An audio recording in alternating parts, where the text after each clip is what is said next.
Então, grava aí que esse ponto é importante. E aí, o que que acontece? Nós calculamos ali a corrente, só que aí a gente precisa, em função da instalação, aplicar alguns fatores de correção, que são o quê? Entendam como se fossem perdas que a gente vai precisar considerar, e com isso vai impactar naquela corrente que a gente calculou lá. Então não é só 31,8 é isso. Por isso que vocês vão ver que não é isso.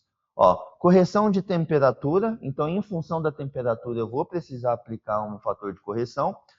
Ó, se os condutores forem instalados em ambiente cuja temperatura, isso aqui eu tirei da norma, cuja temperatura difira dos valores indicados no ponto da norma aqui, 6.2.5.3.2, sua capacidade de condução de corrente deve ser determinada usando-se a tabela 36 a 39 com a aplicação dos fatores de correção dados na tabela 40. Aí, ó, quando você vem para a tabela 40, fatores de correção para temperaturas ambientes diferentes de 30 graus para linhas não subterrâneas e 20 graus para temperaturas no solo para linhas subterrâneas. No nosso caso, é linha subterrânea? Não, né? Então a gente pega ali, consideraria uma condição normal. Qual temperatura? Oi? Não. 40 é a nossa aplicação, mas vamos lá, ó. Fatores de correção para temperaturas ambientes diferentes de 30 graus. Então, se é 30 graus, não vou aplicar fator de correção. No nosso caso, é 30 graus? O caso que eu dei do nosso exemplo do chuveiro, funciona com 30 graus? Não, eu dei a temperatura de 40. Então, eu vou precisar aplicar um fator de correção. Ó, como que funciona esse cara aqui, ó. Tá vendo ali, ó, temperatura 40, ó, tipo de isolação, PVC. Se fosse o outro ali, eu ia aplicar aquele fator ali 0,91. Mas como é PVC, é 0,87. Aí o que que eu vou fazer? Eu vou pegar a minha corrente de projeto, que eu já calculei, e vou dividir por esse fator de correção. Aí você nota que olha o que vai acontecer. O que que aconteceu com a corrente? Subiu. Então, é como se eu tivesse considerado aí, em função das perdas pela temperatura. Eu já, lá nas primeiras aulas, eu falei para vocês do impacto que a temperatura tem sobre a parte da resistência. E por isso que eu trouxe lá a segunda lei de Ohm, que abordava ali a parte de resistividade. Então, em função da temperatura, nós temos uma tabelinha também para a resistividade de cada material, até considerados 20 graus. Passou dos 20 graus, a gente vai impactar na resistência. Então, por isso que eu trouxe para vocês já ali no início. Então, nota que aqui, como eu estou trabalhando com uma temperatura superior do que ele considera como nominal, eu vou precisar, então, levar esse fator de temperatura em consideração. Então, a corrente agora que eu vou considerar não vai ser mais 31,8. Agora vai ser 36,57. Beleza? Aí, só que não é só esse fator de correção. Nós temos também o fator de correção de agrupamento. Caso exista mais de um circuito agrupado no mesmo eletroduto, devem ser aplicados os fatores de agrupamento das tabelas 42 e 45 da NBR. Ó, e aí, ó, na tabela, o que ele te dá aqui? Ó? Agrupamento em feixes, agrupamento em mais de uma camada, ou seja, ó, em que um está do lado ali do outro. Cabos aterrados diretamente ao solo, né, diferente ali da nossa situação, e eletroduto enterrado no solo. Ou seja, o que mais caracteriza o nosso aqui, a nossa aplicação, na opinião de vocês? Em feixes, né? Então, exatamente. Então, ó, tabela 42, agrupamento em feixe. Quando eu for para a tabela, fatores de correção aplicáveis a condutores agrupados em feixe, como a gente mesmo identificou, em linhas abertas ou fechadas e a condutores agrupados no mesmo plano em uma camada única. Então, vamos lá. Se é feixe, aí você pega as opções. Ó, forma de agrupamento. Então, ó, se a gente falou que é em feixe, ao ar livre ou sobre superfícies, ou embutidos, ou em condutos fechados. Então, é a nossa aplicação, achamos aqui. Aí, ó, nota que ele vai colocar aqui, ó, 1. Aí, quando eu interpolar, quando eu cruzar com o número de circuitos, nesse exemplo, a gente vai dimensionar e vai ser só para chuveiro. Não vai ter outro circuito também agrupado. Então, ó, o meu fator de agrupamento vai ser 1.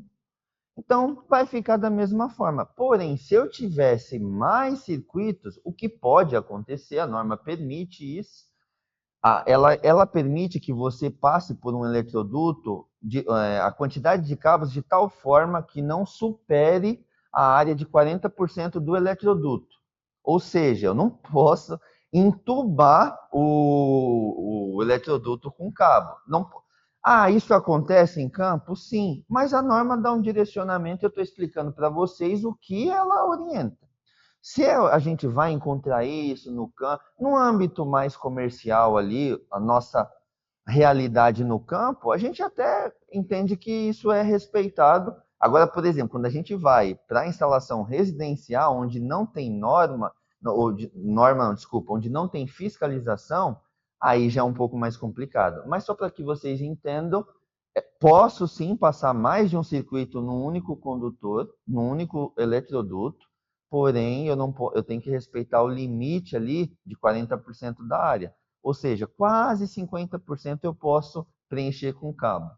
Tá? E aí, o que acontece? Se eu tivesse 2, 3 e assim sucessivamente, ó, você vai vendo que o valor, ó, ele vai descendo. E aí a gente vai vendo que se fosse o caso, eu ia ter que ir considerando uma corrente maior. É para que no final eu dimensione um condutor com uma folga. Não que essa corrente vá subir, mas como ele tem um efeito magnético, em que eu tenho um campo sendo criado, um campo magnético, eu posso ter a influência e o aumento de temperatura nos demais circuitos também. Então, por esse motivo que ele te dá um direcionamento para trabalhar com um fator de correção, beleza? No nosso caso, vai ser 1. Então, ó, se o fator é 1, ó, qualquer coisa dividida por 1 vai dar o resultado qualquer coisa, né? Então, ó, a corrente de projeto vai se manter ainda 36,57. Não alterou. Aqui, ó, agora, ó, vamos lá. Consultar a tabela 36 a 39, cada tabela se aplica a um determinado método de instalação. Lembra lá do método de instalação, que era qual? B1. Deve-se utilizar a corrente corrigida pelos fatores de correção, que no nosso caso ficou em 36,57. E aqui ó, tem um adendo aqui, ó. Número de condutores carregados a ser considerado em função do tipo de circuito. Isso também é importante. Vocês vão ver por quê. Ó, aqui ó, no nosso caso, 2 fases sem neutro, né? A gente tá considerando aí uma instalação 220 volts para um chuveiro, para alimentar um chuveiro. Nós até consideramos essa tensão na hora de dimensionar, de calcular a corrente. A gente pegou a potência, dividiu por 220, que é a tensão, e com isso a gente encontrou a corrente. Visto isso, ó, 2 fases sem neutro. Nós já vimos que é isso mesmo, porque a gente teve a oportunidade de montar um circuito, passar um circuito aí, instalar um circuito para um chuveiro. Beleza? Então, isso subentende-se que vocês já têm entendimento. Ou seja, quantos condutores vão estar carregados? 2. Beleza? Vai ter. Quantos condutores vão passar por esse eletroduto? Quantos? 3. 3. Entendeu, Lucas? Por que 3? Por causa do terra. São 3, mas apenas 2 são carregados. O terra, em situações normal, não circula corrente, beleza? Não circula corrente. Então, ó, vamos lá para a tabela. Aqui ó, é a tabela de capacidade de condução de corrente. Ou seja, ela já te dá um norte aqui, a depender da seção, até quanto de corrente o condutor consegue lidar. Então, você pega ali, ó, seção nominal, milímetro por quadrado, e aí você vai ali, ó, começando de 0,5, 0,75, 1,5, 2,5 e assim por diante. Depois, ó, olha lá, métodos de referências indicados na tabela 33. São os métodos de instalação, aí tá vendo? Ó? A1, A2, B1, B2 e assim sucessivamente. Mais abaixo, ó, eu tenho o número de condutores carregados. Por isso que a gente até determinou isso, para que vocês tenham esse entendimento, porque isso tudo agora vai ser importante para a gente. E aí, ó, o tipo ali, ó, cobre. Se eu estivesse utilizando alumínio, eu tenho uma outra tabela da norma que referencia para alumínio. Eu não trouxe ela porque aqui o nosso foco é de cobre, beleza? Com base nas informações que eu apresentei. Então, primeiro ponto. Método de instalação é o B1. Se é o B1, olha o que eu fiz ali, ó. Eu circulei ele, ó. Por que eu circulei duas colunas? Para que agora a gente, primeiro eu escolho o método. Aí eu vou ter que responder aqui. Quantos condutores carregados tem? São 2 ou são 3? São 2. Aí o que eu vou precisar fazer? Se são 2, ó, eu vou lá e vou. Então eu vou me referenciar do lado de cá, que são 2. Aí o que eu vou fazer aqui, ó? Qual que era a nossa corrente? 36,5. Eu vou encontrar o que mais se aproxima, precisa ser igual ou maior, beleza?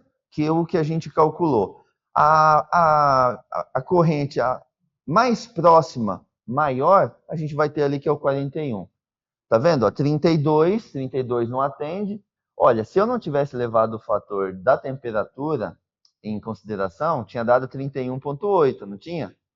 Aí talvez, ó, no 4 milímetros aqui, você ia conseguir utilizar. Mas como eu utilizei, já não atende mais. Por esse motivo que a gente usa os fatores de correção. Aí, ó, no 41, na hora que eu traço ali o 41, eu já vou encontrar aqui, ó, é só eu trazer para cá, eu vou encontrar qual que é a seção, pessoal, do cabo aí que ele está recomendando que a gente utilize. 6 milímetros.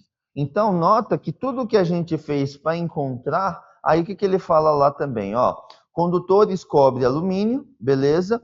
Aqui, ó, isolação PVC, temperatura do condutor 70, porque a gente viu isso lá atrás, e temperatura de referencial do ambiente 30 graus. Esse cara aqui da temperatura, apesar de ser 40, nós já fizemos uma correção, nós já utilizamos um fator de correção. Então, eu não preciso me preocupar aqui com temperatura, uma vez que eu já corrigi isso. Beleza? Então, olha aqui, ele deu aqui para a gente justamente o quê? Que a seção do cabo é um cabo de 6 milímetros, tá tranquilo, a gente pode usar, ele vai estar com segurança, a gente vai ter segurança aí nessa instalação para atuar de forma, cara, calculei, tô baseado aqui na norma, pode instalar sem problema, pode instalar que você não vai ter problema.